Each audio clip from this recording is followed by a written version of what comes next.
Assalamualaikum warahmatullahi wabarakatuh. Waalaikumsalam warahmatullahi wabarakatuh. Alhamdulillah wassalatu wassalamu ala sayyidina Rasulillah sayyidina wa maulana Muhammad ibn Abdullah wa ala alihi wa sahbihi wa mawala. La hawla wa la quwwata illa billah, amma ba'du. Bapak-bapak, ibu-ibu, saudara-saudara kaum muslimin rahimakumullah. Kapan kiamat itu akan datang? Ini rahasia Allah. Jangankan kita yang orang awam, baginda Nabi sendiri tidak diberitahu oleh Allah kapan kiamat itu akan terjadi.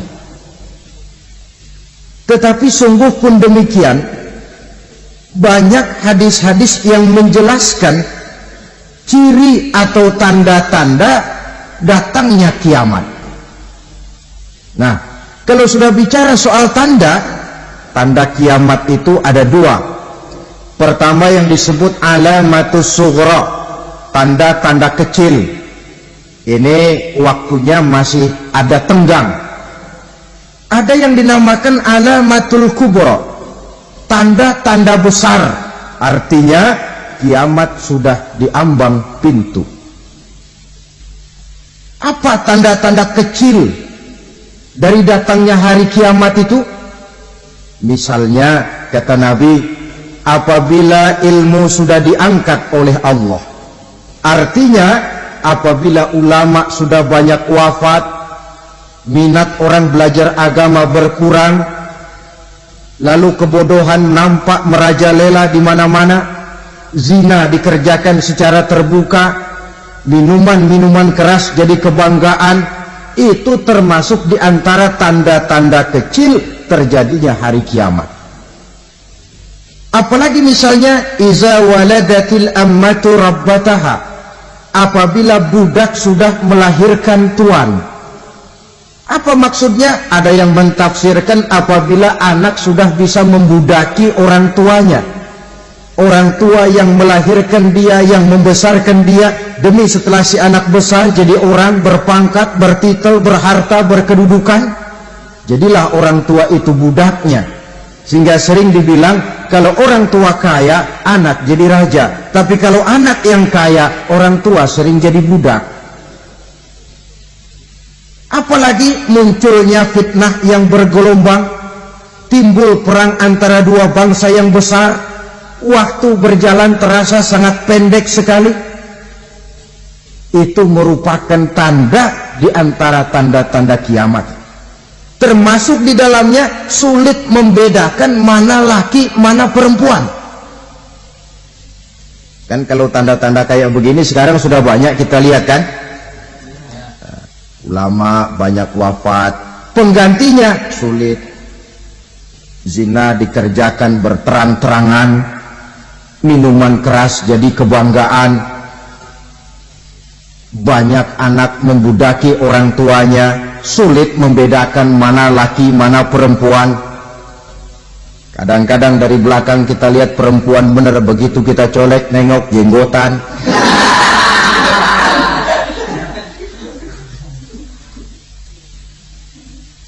Ini termasuk tanda-tanda kecil, masih ada tenggang sampai akan terjadinya kiamat itu.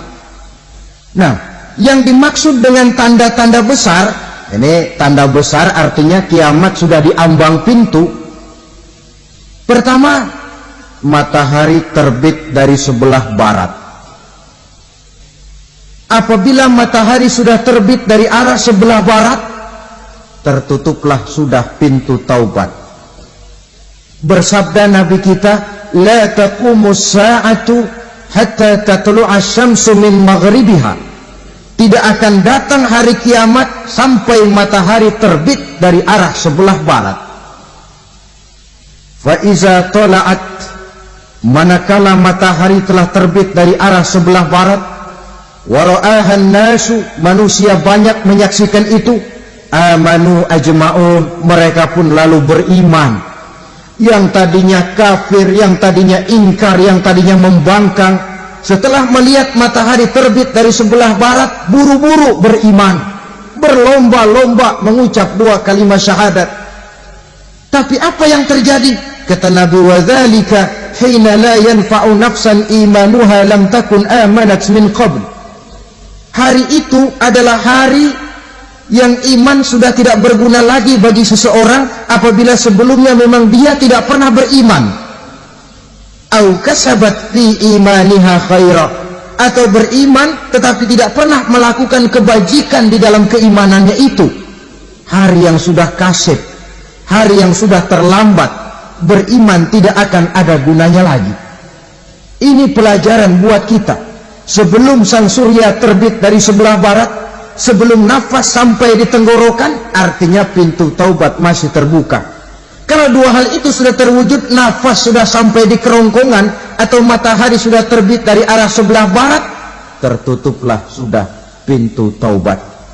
Tak ada lagi gunanya pangkat, jabatan, harta, bahkan beriman pun dalam suasana macam itu too late, kata orang Kulon. Sudah terlambat. Matahari terbit dari arah sebelah barat, itu tanda besar, artinya kiamat sudah diambang pintu. Lalu apalagi tanda besar? Munculnya Dajjal. Dajjal artinya pendusta-pendusta yang menyesatkan manusia. Ada 2 macam Dajjal, saudara. Ada Dajjal kecil, ini Dajjal kelas teri. Kalau ini sejak zaman Rasulullah sudah ada itu. Tiap zaman ada. Di zaman Rasulullah misalnya ada yang bernama Aswad al-Unsi dari Yaman. Ada yang namanya Musailamah al-Kazzab dari Yamamah. Ada yang namanya Ibnu Sayyad dari Madinah. Ini Dajjal di zaman Rasul. Musailamatul Kazzab memproklamirkan diri jadi nabi, dia di zaman Rasul masih hidup. Ini Dajjal zaman Nabi. Di zaman sahabat muncul Dajjal. Di zaman kita sekarang ini Dajjal pun gentayangan. Dajjal kelas teri. Kerjanya mendustakan manusia, menyesatkan manusia, memalingkan manusia dari jalan yang benar dan diridhoi oleh Allah Subhanahu wa ta'ala. Adapun yang merupakan tanda besar dari datangnya kiamat, Dajjal kelas kakap, pembohong besar yang menyesatkan masyarakat manusia berpaling dari jalan Allah mengikuti jalan mereka.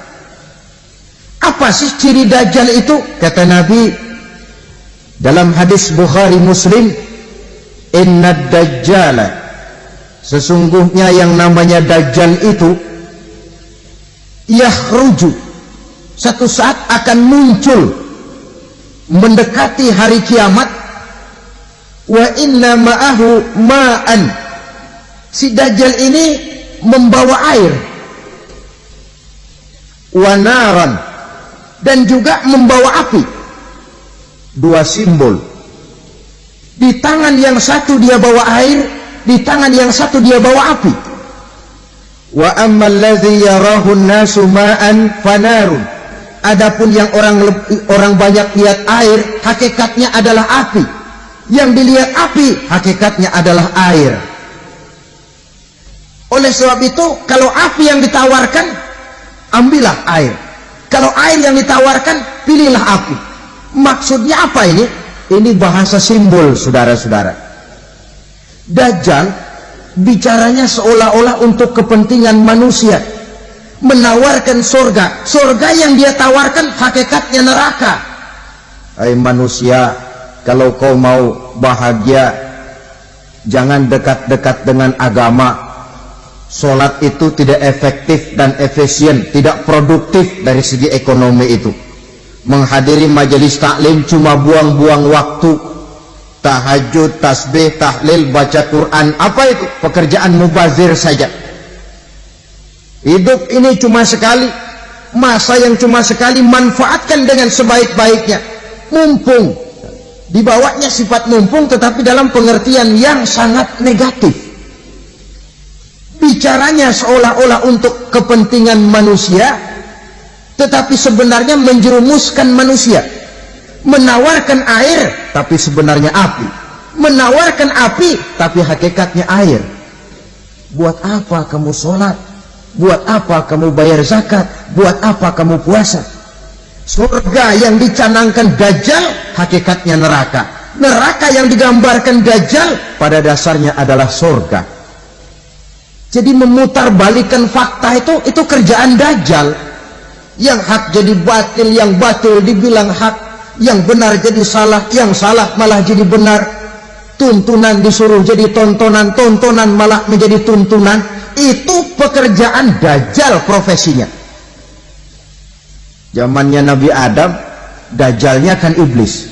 Betul? Betul. Apa sih dan kerayuan iblis itu? Allah setelah menciptakan Nabi Adam kan bilang, Adam, kau dan istrimu Hawa tinggal di surga ini. Seluruh fasilitas yang ada di surga persilahkan kau nikmati.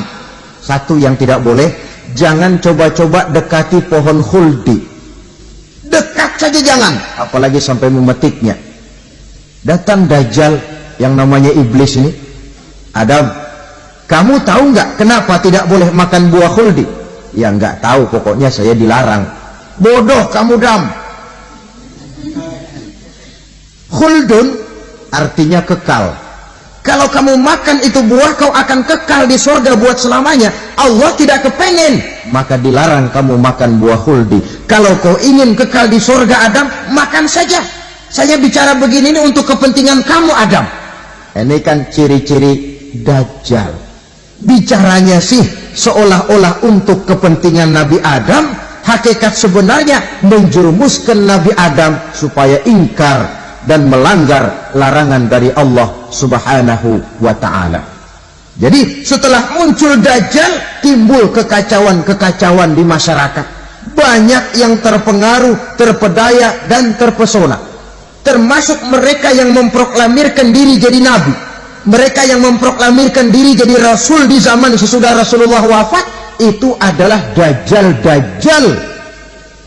Maka saya ingatkan, kalau di zaman kita sekarang ini ada orang ngaku jadi nabi, ada orang ngaku jadi rasul, biar bahasa Arabnya kental, Quran hafal, hadis ribuan hadis hafal, biar pakai serban sampai menyengser ke tanah, bahasa Arabnya fasih, tapi dia mengaku jadi nabi, jadi rasul, kita umat Islam wajib tidak percaya. Wajib untuk tidak percaya. Itulah Dajjal-Dajjal zaman kita sekarang ini. Tidak mustahil mereka datang mempengaruhi orang-orang awam supaya berpaling dari Rasulullah, mengikuti mereka. Nah, di akhir zaman nanti, mendekati hari kiamat, Dajjal ini muncul. Dajjal kelas kakap, menyesatkan masyarakat manusia untuk berpaling dari Islam, mengikuti seruan mereka.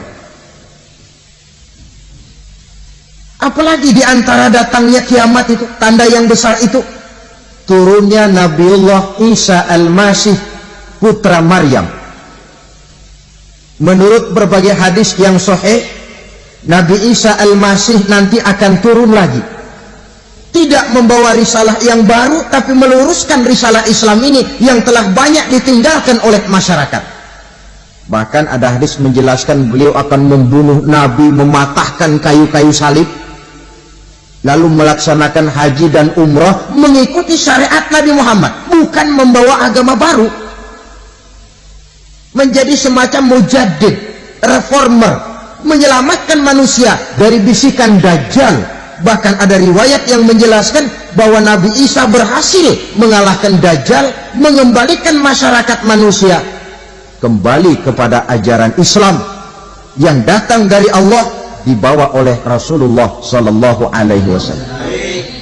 Dengan kata lain, turunnya Nabi Isa bukan sebagai Nabi dan Rasul baru, tetapi mengikuti syariat Nabi kita Muhammad sallallahu alaihi wasallam. Saudara hadirin, ibu-ibu hadirat yang saya hormati, kemudian apalagi di antara tanda-tanda besar akan datangnya kiamat itu? Keluarnya asap atau awan. Kata Nabi, inna min asrati sa'ah dukhanan yamla'u ma bainal masyriqi wal maghrib. Di antara tanda-tanda kiamat munculnya awan atau asap yang memenuhi antara langit dan bumi.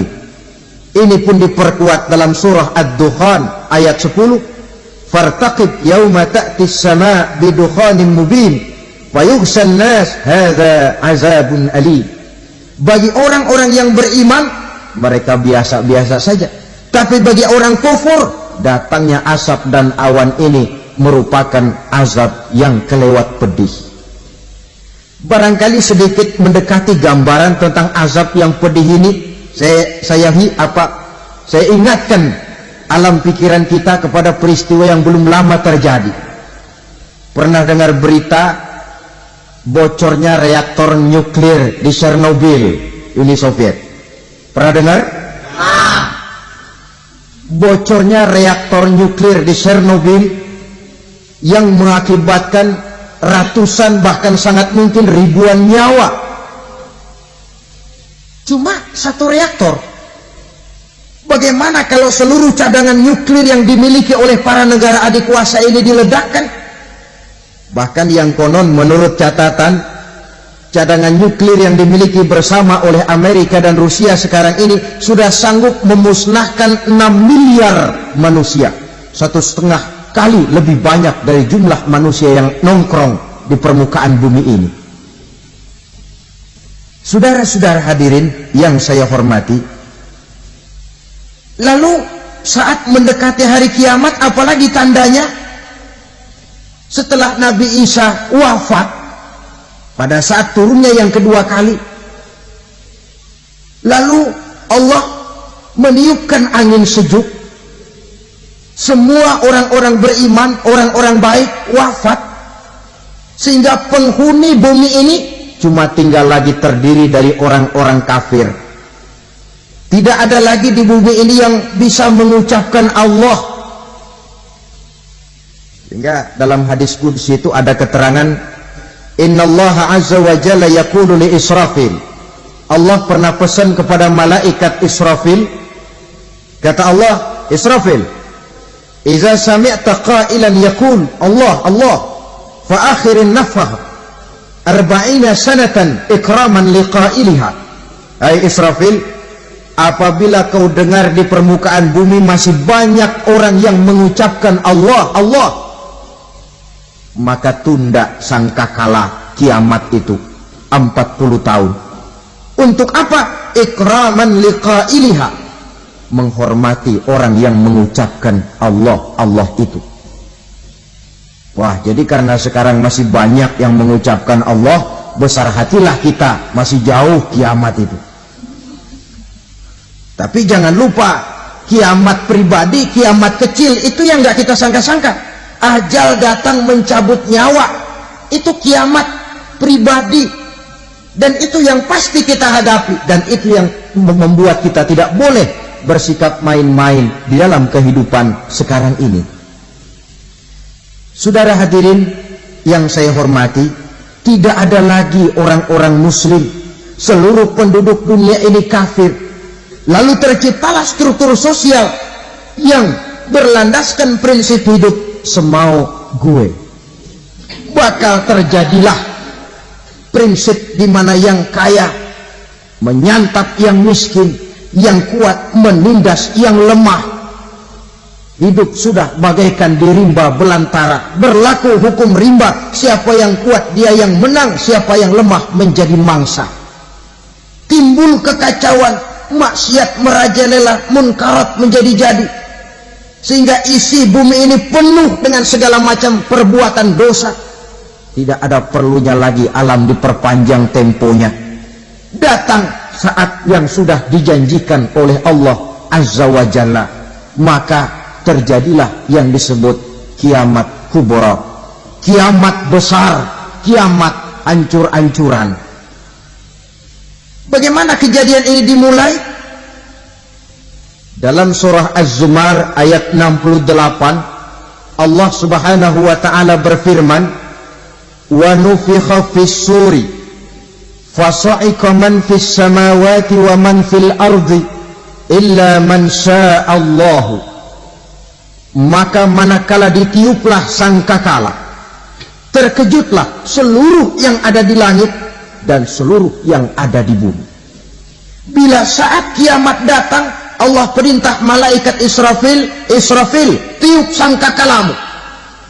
Ditiuplah sangkakala oleh malaikat Israfil. Yang akibat daripada tiupan itu, seluruh yang ada di langit, seluruh yang ada di permukaan bumi terkejut. Yang ada di langit siapa? Malaikat kan.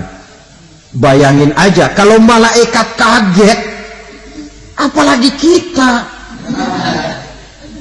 Terkejut seluruh makhluk yang ada di bumi, yang ada di langit mendengar suara sangkakala itu.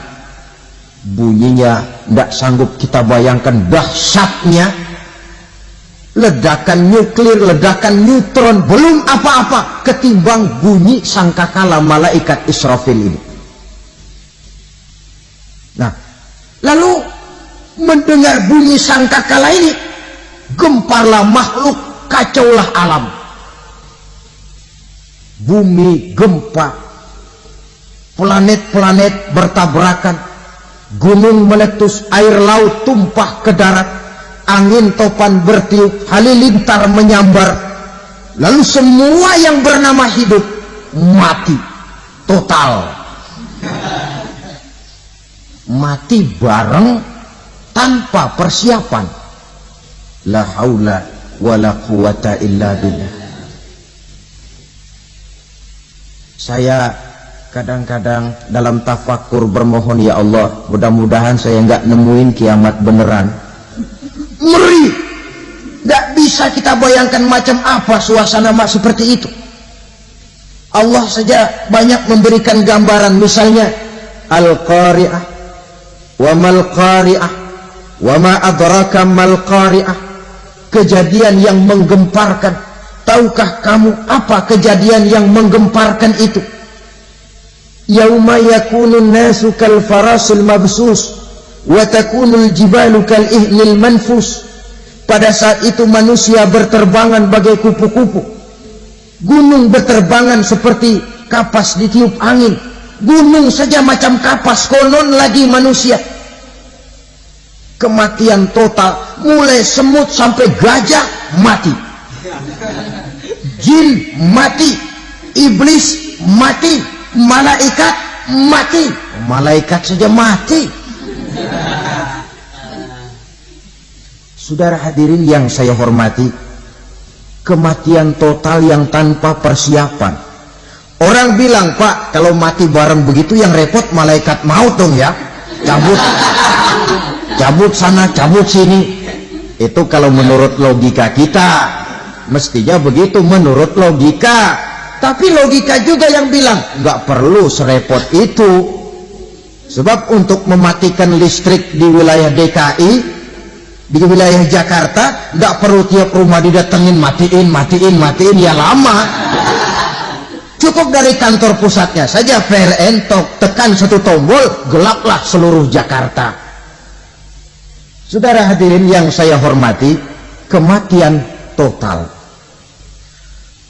Lalu setelah kematian total, planet-planet juga mati, dalam arti tidak bergerak dan beredar. Angin mati, dalam arti tidak bertiup. Air mati, dalam arti tidak ada riak gelombang. Pokoknya semua mati. Kullu nafsin za'iqatul maut, semua yang bernafas mati. Dalam ayat lain, kullu man 'alaiha fan, semua yang ada di permukaan bumi fana. Yang kekal cuma Allah Subhanahu wa ta'ala. Yang paling belakang mati malaikat maut dan malaikat Israfil. Tapi mati juga sesuai dengan janji Allah. Menurut hadis Bukhari Muslim dari Abi Hurairah, masa tenggang waktu antara kematian total pada tiupan sangkakala pertama dengan proses kebangkitan pada tiupan sangkakala kedua 40 lamanya.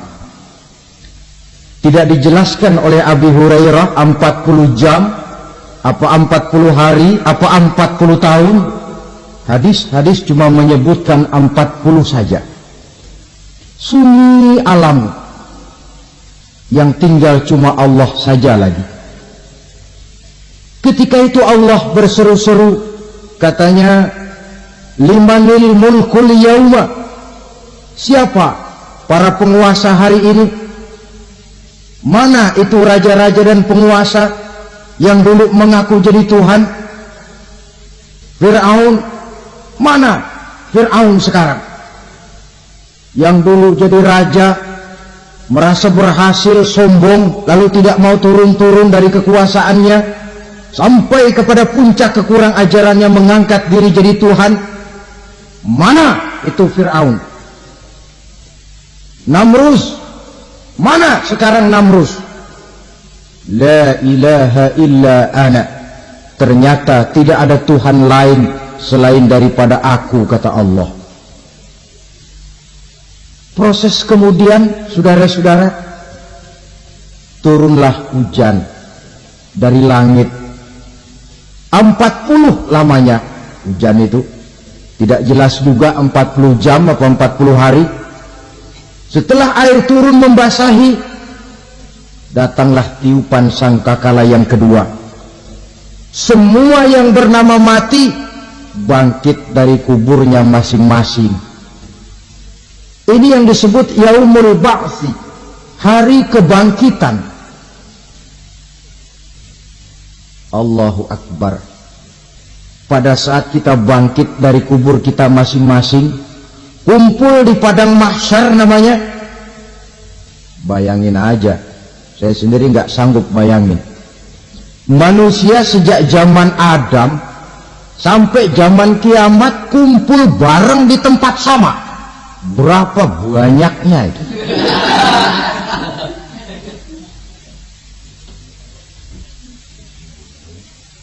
Dan yang luar biasa menurut satu riwayat, pada saat bangkit itu, Masya Allah, roman muka kita berubah, disesuaikan dengan amalan kita waktu di dunia ini.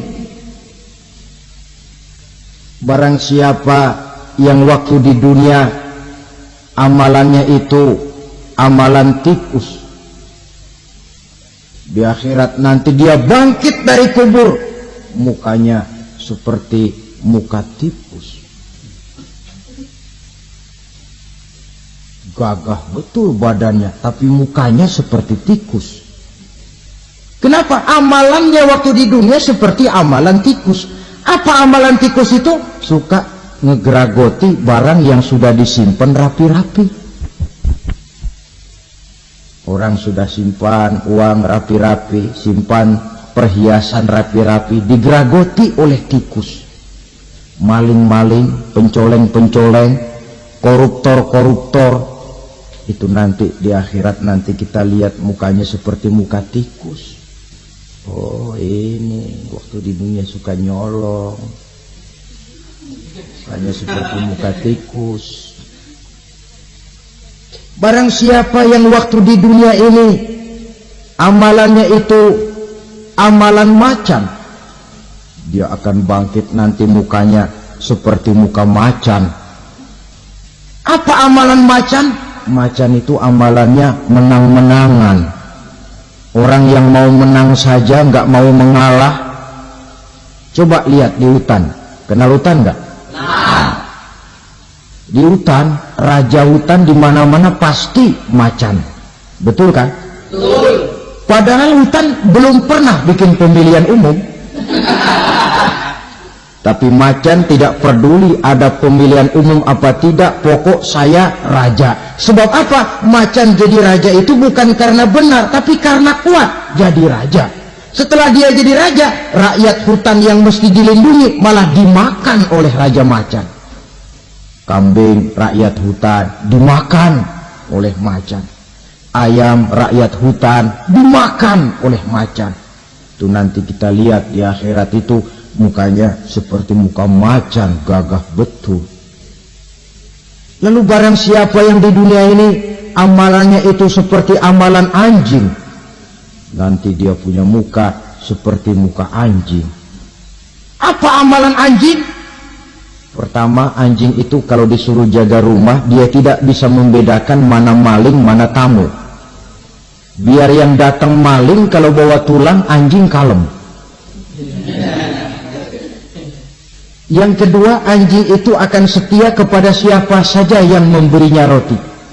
Siapa yang memberinya roti, itulah majikannya. Apa kata majikannya, pasti dia laksanakan. Soal benar atau salah, dia tidak peduli. Setelah anjing dapat roti, dia tidak punya pilihan lain kecuali bilang, abdi mah kumaha juragan wae ayeuna mah.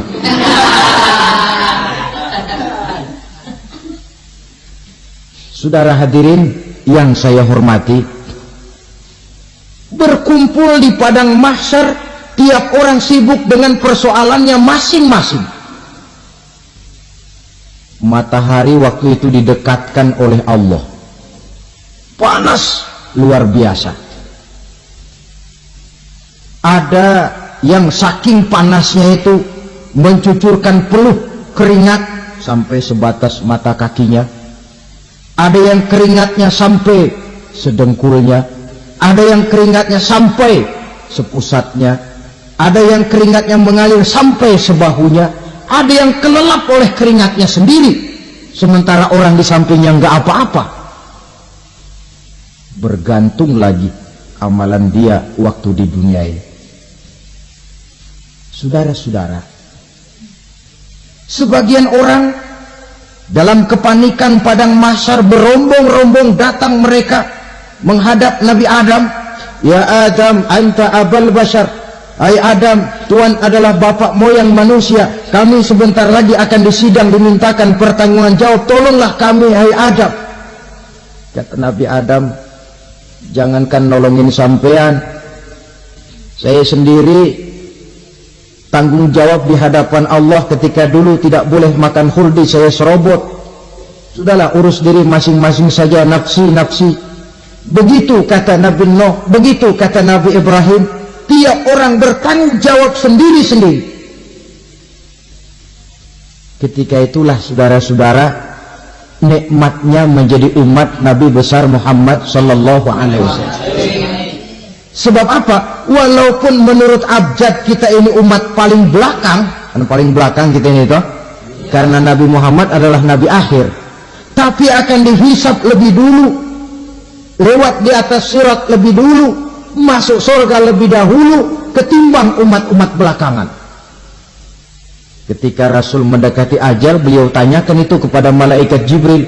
Malaikat Jibril berkata, Muhammad jangan khawatir, Allah sudah berjanji, inni haramtul jannata ala sairil anbiya hatta tadkhulaha anta wa haramtuha ala sairil umami hatta tadkhulaha ummatuka. Surga aku haramkan buat seluruh nabi kecuali kalau engkau Muhammad sudah masuk ke dalamnya, dan surga aku haramkan buat seluruh umat kecuali kalau umatmu Muhammad sudah masuk ke dalamnya. Logikanya, walaupun menurut abjad kita umat paling belakang, bakal dihisab paling dulu, lewat di atas sirat paling dulu, masuk surga paling dulu, kalau mampir ke neraka juga paling ya resiko. Jangan mau enaknya aja paling dulu. Saudara hadirin yang saya hormati, setelah masa kebangkitan itu jangan dikira begitu bangkit langsung diperiksa, masih menunggu menanti ribuan tahun perhitungan padang mahsyar untuk sampai kepada proses yang disebut yaumul hisab, hari perhitungan. Seorang demi seorang bakal dipanggil. Bayangkan saja, kita se-RT saja di absen, kadang-kadang perlu waktu lama. Ini manusia sejak zaman Nabi Adam sampai datang hari kiamat, satu demi satu disidang di hadapan Qadhi Rabbul Jali. Status sosial copot sudah waktu itu. Yang pernah jadi hartawan di situ tidak lagi kelihatan kehartawanannya. Yang pernah jadi jenderal tidak lagi dipanggil jenderalnya. Yang ustadz tidak lagi dipanggil al-mukarramnya. Seluruh status sosial selesai. Dipanggillah kita seorang demi seorang menghadap Qadhi Rabbul Jalil.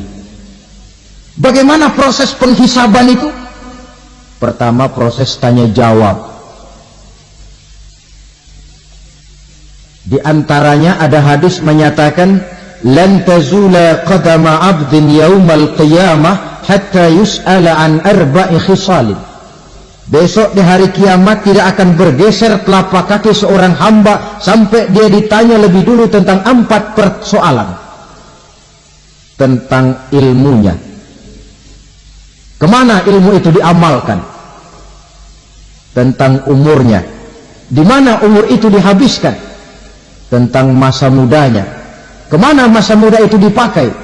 Tentang hartanya. Dari mana harta itu didapat dan kemana harta itu dibelanjakan. Ini termasuk proses tanya jawab. Jadi kalau istilah pengadilan dunia, nama Fulan bin Fulan. Kamu waktu di dunia diberikan umur panjang untuk apa? Pernah mengalami masa muda, kemana kau habiskan masa remajamu? Kau diamanahkan ilmu, dengan apa ilmumu kau amalkan? Kau diberikan harta, dari mana harta kau dapat, kemana kau belanjakan? Tak seorang pun yang bisa mungkir. Sebab apa? Dikala itu yang menjadi saksi bukan orang. Yang menjadi saksi adalah seluruh anggota badan kita. Tangan bicara, kaki jadi saksi terhadap seluruh amalan yang pernah kita kerjakan pada saat kehidupan di alam dunia ini. Selesai proses tanya jawab, lalu diperlihatkan buku catatan kita waktu hidup di dunia ini. Jangan lupa Allah itu menyiapkan 2 superkomputer kepada kita. Sebelah ditempelin sebelah kanan, yang sebelah tempelin di sebelah kiri. Komputer itu namanya Raqib dan Atid. 2 malaikat yang apabila baik kita lakukan, refleks saja akan menulis kebajikan kita. Jahat kita kerjakan, akan tertulis. Catatan itu nanti diperlihatkan kepada kita. Waduh, alangkah malunya pada saat diperlihatkan catatan kita, buku rapot kita merah melulu. Barangkali diperiksa sambil diomelin, brengsek lo. Buku merah melulu begini, bagaimana waktu hidup di dunia? Tidak cukup diperlihatkan buku catatan kehidupan, rekaman kehidupan. Rekaman kehidupan kita secara utuh sejak terlahir sampai ajal datang merenggut nyawa. Barangkali mirip dengan video sekarang ini, di mana terekam dengan baik seluruh kegiatan kita sejak yang sekecil-kecilnya sampai kepada yang sebesar-besarnya. Untuk kemudian kita pun menerima balasan. In khairan fa khairun wa in syarran fa syarrun. Kalau baik ya baik balasannya, kalau jahat ya jahat juga balasannya. Catatan-catatan kita diberikan. Kalau banyak kebajikannya diberikan di tangan kanan dengan cara yang halus. Kalau banyak kejahatannya diberikan dari sebelah kiri atau dilempar dari belakang. Itulah sebabnya sejak di dunia ini kita sudah mohon kepada Allah. Ketika berwudu membasuh tangan kanan, apa kita bilang? Allahumma a'tini kitabi biyamini wa hasibni hisaban yasira. Ya Allah, berikan saya kitab di tangan kanan, dan kalau saya memang perlu dihisab, hisablah saya yang seringan-ringannya. Tangan kiri berlindung kita kepada Allah. Jangan sampai diberikan kitab di tangan kiri atau dari arah sebelah belakang. Wa'udzubika an tu'tiya kitabi bishimali aw min wara'i zuhri, dari arah sebelah belakang. Na'udzubillah min dzalik. Setelah selesai lewat proses penghisaban, lewat mizan, timbangan, maka yang sudah selesai dihisab itu bergeraklah menuju sirat, jembatan yang terbentang menuju surga melalui neraka. Saudara-saudara, panjangnya perjalanan sirat itu memakan waktu ratusan tahun. Tetapi orang yang lewat di atas sirat pun macam-macam, bergantung amalannya ketika di dunia ini. Ada yang lewat di atas sirat itu kalbarkil khatib, seperti kilat yang menyambar, lep, sudah sampai dia di surga. Cepat bukan main. Ada yang lewat di atas sirat itu seperti orang lari-lari. Ada yang lewat di atas sirat itu seperti orang jalan biasa. Ada yang sambil merangkak, ada yang sambil ngesor, ada yang sambil gelayutan, ada yang selamat sampai ke ujung ke surga, ada yang tergelincir jatuh masuk ke dalam neraka, bergantung amalannya dalam kehidupan di dunia sekarang ini. Tiap kita akan melewati yang namanya sirat ini. Saudara-saudara kaum muslimin yang saya hormati, dengan demikian mereka yang selamat melalui sirat sampai ke terminal akhir surga, mereka yang ketika dihisab ternyata banyak kejahatannya daripada kebaikannya, mereka singgah di dalam neraka. Nah, adapun orang-orang yang beriman menurut ayat Quran dan hadis Nabi itu nanti ada bermacam-macam. Ada orang beriman itu yang dimasukkan surga. Ada orang beriman itu yang dimasukkan ke dalam surga. Ada orang beriman itu yang disebut penduduk surga. Kenapa lain-lain, Pak? Karena waktu di dunia amalannya juga lain-lain. Ada orang beriman yang masuk surga. Ini paling murah tiketnya. Mau masuk surga? Kata Nabi begini, ma min abdin qala la ilaha illallah thumma mata ala dhalik illa dakhalal jannah. Kalau seorang hamba sudah mengucap dua kalimat syahadat, dia yakin dengan kebenaran kalimat itu sampai matinya, orang itu akan masuk surga. Abi Dzar yang waktu itu diajak bicara heran, ya Rasul kok gampang betul? Iya, walaupun orang itu mencuri, iya, walaupun orang itu berzina, iya, biar dia mencuri, biar dia berzina, kalau dia sudah mengucap dua kalimat syahadat, dia yakin dengan kebenaran kalimat itu sampai matinya, itu orang akan masuk surga. Jadi masuk surga cukup dua kalimat syahadat, yakin sampai mati, masuk surga. Itu perkara masuk. Tapi kalau pertanyaannya diterusin, masuknya kapan, Pak? Nah, ini lain lagi urusannya. Sebab ada yang masuknya itu langsung, ada yang mampir dulu. Di sana tempat cuma dua, kalau tidak surga, neraka. Mau ke surga, tapi mampir dulu. Yang mampirnya jelas di neraka.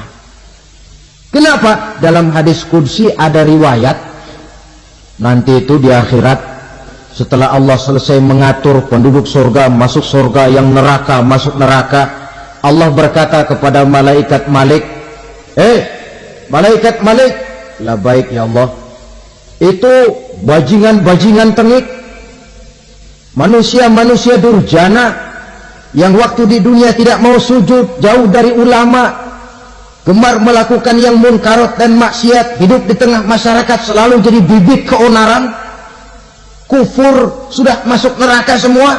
Sudah ya Allah. Nah, kalau sudah, coba sekarang kamu masuk, Malik. Saya, iya, masuk neraka. Mau apa ya Allah?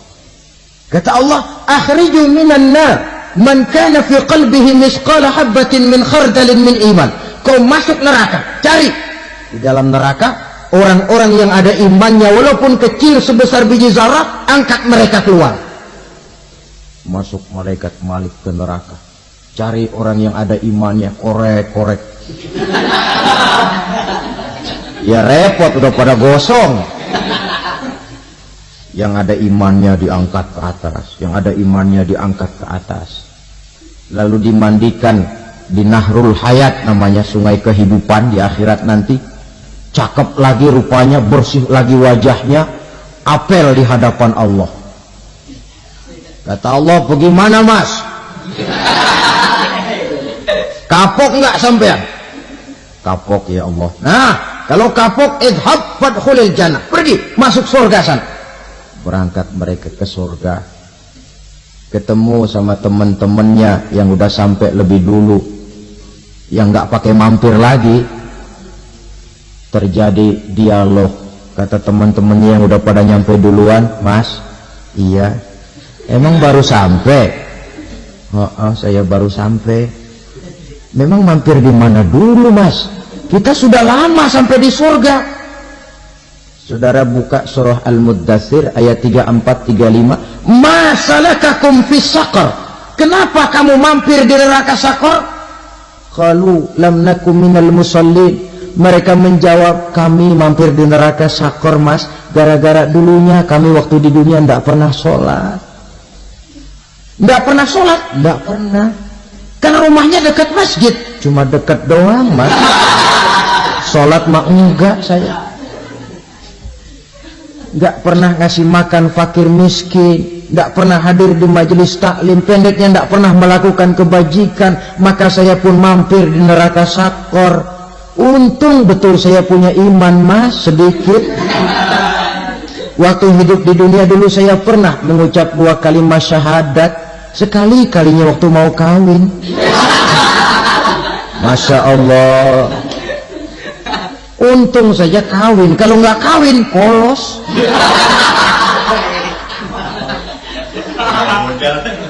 Itu juga pengurus sudah setengah mati ngajarin.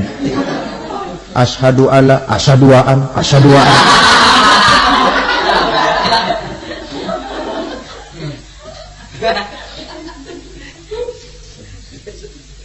Ini namanya masuk surga, ada mampir dulu. Ada pula orang mukmin itu yang dimasukkan surga. Yang namanya dimasukkan kan terima beres. Saya masuk ke rumah, jalan sendiri, cari tempat sendiri. Saya dimasukkan ke dalam rumah, terima beres, pokok ada di dalam, itu dimasukkan namanya. Nggak pakai mampir. Tapi tentu tiketnya lebih mahal ketimbang yang pertama tadi. Apa kata Allah? Innal ladzina amanu wa amilus shalihat la ukaffiranna anhum sayyi'atihim wa la udkhilannahum jannah. Sesungguhnya orang-orang yang beriman kemudian beramal soleh, kami hapuskan segala dosa dan kesalahannya, kami masukkan mereka ke dalam surga. Lihat ayatnya. Allah yang memasukkan, kita yang dimasukkan. Tidak pakai transit, tidak usah mampir. Cuma tidak cukup syahadat, tidak cukup amanu, tapi diiringi dengan wa amilus shalih. Iman, amal. Tidak cukup syahadat, lalu dibuktikan dia sholat, dia zakat, puasa, lalu dia melakukan berbagai macam kebajikan. Ini yang menyebabkan dia tidak pakai mampir di tempat yang bernama Saqar. Lalu ada pula orang mukmin itu yang disebut penduduk surga. Wah, ini sudah fit ini. Ashabul jannah, penduduk surga. Siapa mereka? Kata Allah, innal ladzina amanu summa istaqamu fala khaufun 'alaihim wa la hum yahzanun ulaika ashabul jannah hum fiha khalidun. Sesungguhnya orang-orang yang beriman lalu istiqamah, tetap dalam melaksanakan perintah Allah, tidak goyah, tidak labil tapi stabil, istiqamah, mereka tidak takut dan tidak bersedih hati. Merekalah penduduk surga. Iman, istiqamah. Tidak punya duit, sembahyang. Banyak duit, sembahyang. Miskin, sembahyang. Kaya, tetap sembahyang. Istiqamah. Kadang orang kalau susah rajin ke masjid, banyak duitnya ngelihat masjid melengos. Itu yang dibilang waktu miskin hamba Allah, setelah kaya jadi hamba harta. Bergeser, tidak ada nilai istiqomahnya. Saudara-saudara, dengan begitu penduduk neraka itu dua. Ada penduduk permanen, ada penduduk yang semi permanen. Yang semi permanen orang-orang beriman yang mempunyai dosa besar. Mereka masuk ke neraka untuk menerima azab sesuai dengan dosanya. Bila selesai masa azab itu, mereka akan diangkat untuk ditempatkan kembali ke dalam surganya Allah Subhanahu wa ta'ala. Nah, dikala itulah saudara-saudara, ada yang disebut syafaat dari Rasulullah Sallallahu Alaihi Wasallam. Tapi tentu jangan lupa, syafaat ini ibarat kain menambal dia. Kita punya kain bolong-bolong sedikit, syafaat yang menambal. Sholat kita ada kurang dikit, sedekah kita ada campur riak dikit, amalan kita ada tidak karena Allah dikit. Kita berharap syafaat. Jadi biarlah kain masih bolong-bolong, yang penting punya kain. Tapi kalau kainnya tidak ada, yang ditambal apanya? Sholat tidak, puasa tidak, zakat tidak, berharap syafaat saja, ya, terlalu berlebihan itu. Saudara hadirin yang saya hormati, apabila selesai proses penghisaban, proses penghitungan, maka dikala itulah manusia terbagi dalam dua kelompok besar. Fariqun fil jannah wa fariqun fis sa'ir. Sekelompok orang-orang beruntung yang masuk ke dalam surga, dan sekelompok lagi masuk ke dalam neraka. Akan memakan waktu untuk menceritakan sifat surga dan neraka, tapi insya Allah pada kesempatan pertemuan lain saya sampaikan. Namun sebagai gambaran umum cukuplah saya sampaikan sebuah hadis qudsi. Allah jelaskan, a'dadtu li'ibadiyas salihin ma la 'ainun ra'at wa la uzunun sami'at wa la khatara fi qalbil bashar. Aku sediakan buat hamba-hambaku yang soleh, yang tidak pernah terlihat oleh mata, tidak pernah terdengar oleh telinga, dan belum pernah terdetik dalam hati manusia. Jadi kenikmatan surga belum pernah dilihat mata, belum pernah didengar telinga, belum pernah terdetik dalam hati. Pedihnya azab neraka belum pernah terlihat mata, belum pernah terdengar telinga, belum pernah terdetik dalam hati. Saudara hadirin yang saya hormati, oleh karena itu sebagai uraian akhir daripada kiamat ini, marilah sama-sama kita memanfaatkan hidup dengan sebaik-baiknya, supaya jangan timbul penyesalan di hari kemudian nanti. Mudah-mudahan kita seluruhnya diselamatkan Allah dari azab neraka dan mendapat surga dan ridhonya. Sekian dan demikianlah pertemuan kita kali ini. Terima kasih banyak atas segala perhatian. Mohon maaf atas segala kekurangan. Usikum wa nafsi bitaqwallah. Wassalamualaikum warahmatullahi wabarakatuh. Waalaikumsalam warahmatullahi wabarakatuh.